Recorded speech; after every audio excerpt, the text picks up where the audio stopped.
তো এই পৌষ সংক্রান্তি আজকে তো চলে আসলো, সবাই কিন্তু এদিনের অপেক্ষা করে। কিন্তু সব পুরো শীতের ভিতরে পিঠা খাক বা না খাক, পৌষ সংক্রান্তি কিন্তু সবাই পিঠা খেয়ে থাকে।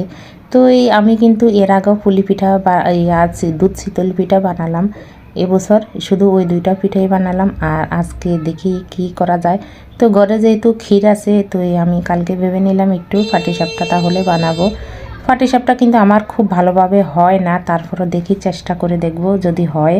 তো দেখো মানে অনেক সকালবেলা ভোরবেলা প্রায় 5টা সাড়ে 5টার দিকে ঘুম থেকে উঠলাম। উঠে আগে স্নান করে পূজা টুজা সেরে মালা জপে তারপরে আমি এখন রান্নাঘরে চলে আসলাম।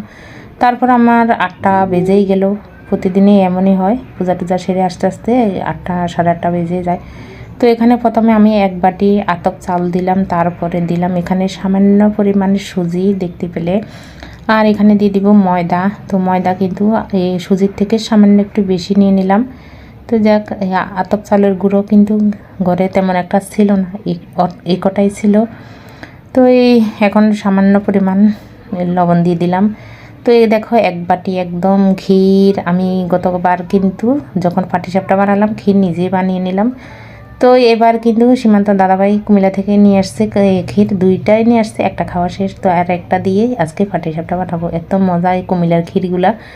যাই হোক, এখন দেখো সামান্য পরিমাণ জল দিয়ে দিয়ে ব্যাটারটা করে নেব। তো এটা কিন্তু বেশি ঘন না বেশি পাতলাও না, একটু বুঝে শুনেই কিন্তু পাটিসাপটার খামিরটা করতে হবে, তা না হলে হবে না ঠিকঠাক। আমি তো এমনি ভালো জানি না, আর আর কি বলবো তোমাদের, আর কি বলবো। তো যাই হোক, হাত দিয়ে অনেকক্ষণ যতক্ষণ পর্যন্ত সুজিগুলা না মিশ হচ্ছে ততক্ষণ পর্যন্ত হাত দিয়ে মিশিয়ে নিলাম। তারপরে এই যে দেখো সীমান্তর বাবা এটা কোথায় থেকে নিয়ে আসছে, আসলে আমি এখনও জিজ্ঞাসা করি না। খেজুরের গুড় বলে না রাব বলে। তা আমাদের ওদিকে রাব কিন্তু এরকম শক্ত শক্ত না, একদমই জলজলা থাকে।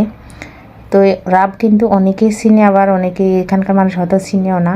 রাব কিন্তু খেতে ভীষণ মজা মুড়ি দিয়ে। তো দেখো গুড় দিয়ে দিলাম, পরিমাণ মতন গুড় দিয়ে, যে যেমন মিষ্টি খায় আর কি। আমার করে বেশি মিষ্টি এতটা পছন্দ আমরা করি না, তারপরও দিলাম এই পরিমাণ বুঝে। সামান্য একটু তেল দিয়ে দিলাম, তেল দিয়ে তারপরে একটু একটু করে চামচ দিয়ে, প্রথমে 1 চামচ দিয়ে দেখবো হয় কি না, তারপরে একটু ঘুরিয়ে ঘুরিয়ে দেখবো। আর আমার এই পাইপিংটা ভালো না, সব থেকে পাটিসাপটা ভালো হয় পাইপিং যদি তেলা হয় বা কোনো কথা তেলা করি হয়। তো একটু ঢাকনা দিয়ে দিলাম, একটু ঢাকনা দিয়ে তারপরে উপরে দিয়ে ক্ষীর দিয়ে দেব, দুধের ক্ষীর দিয়ে তারপরে ঘুরিয়ে ঘুরিয়ে নেব।